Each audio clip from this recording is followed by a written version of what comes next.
Hello everyone, and welcome back to Wicked Reading. Today I'll be reading SCP-1850, Accipiter sopwithii. Object Class, Safe. SCP-1850 is an anomalous organism in the exact shape of a full-size 1917 Sopwith triplane aircraft. It is composed entirely of living tissue. DNA analysis of samples indicates that it is avian and male, and of an unknown species of the genus Accipiter. Featherless epidermal tissue covers the fuselage, and the airplane infrastructure, struts, etc., is made of reinforced bone.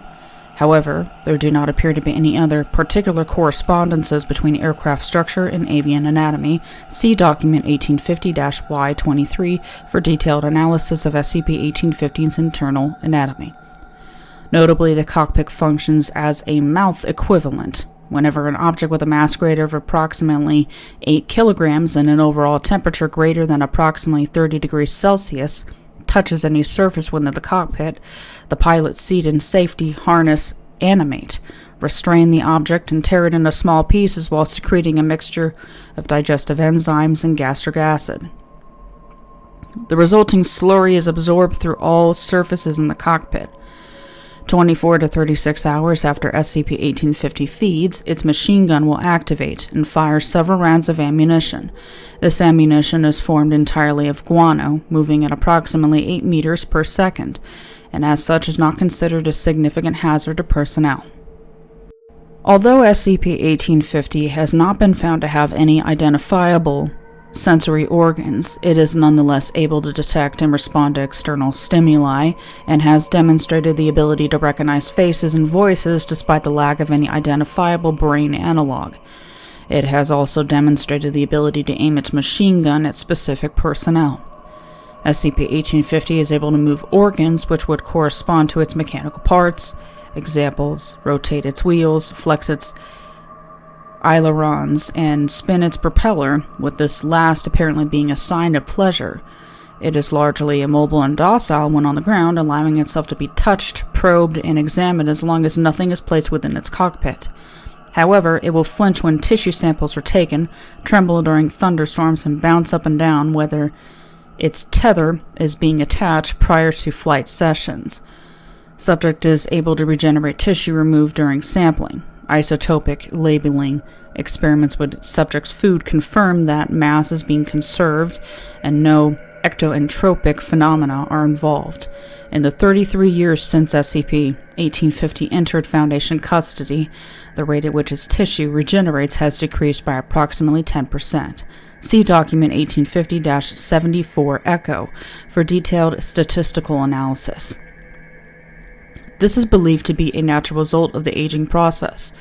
As further evidence supporting this hypothesis, radiographic imaging of SCP-1850 has revealed the onset of osteoarthritis.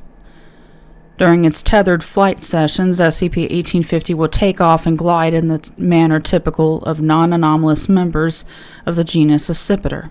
See Document 1850-4AC3 for a detailed analysis of the anomalous aerodynamic properties this evinces. After 20 to 30 minutes of gliding, or 10 in inclement weather, SCP-1850 will land itself and roll itself back into its hangar. Addendum. On 19. A seismic incident caused structural damage to Site 6, resulting in SCP-1850 breaching containment. Personnel observed it flying free for approximately 3 minutes, after which it returned to containment of its own volition.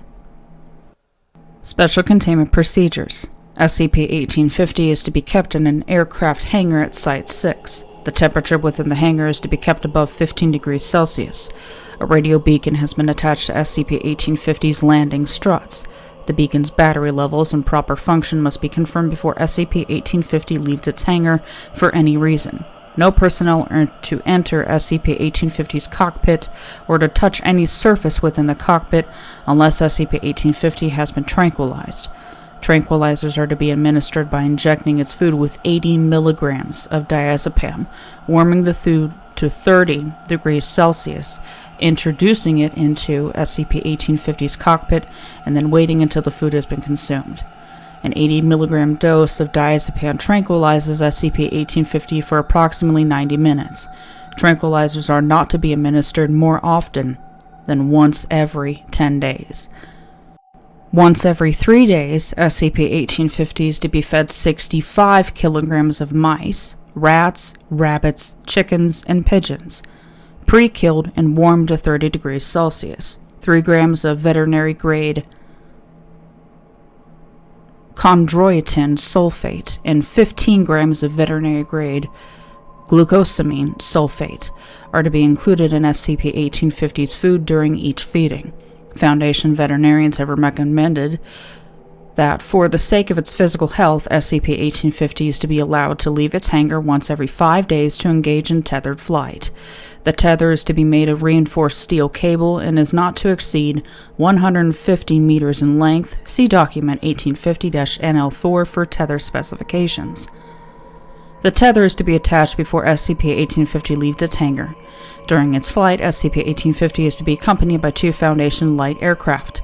Tethered flight sessions are not to exceed 40 minutes in duration. SCP-1850's fuselage and external components are to be hand-washed after each flight session.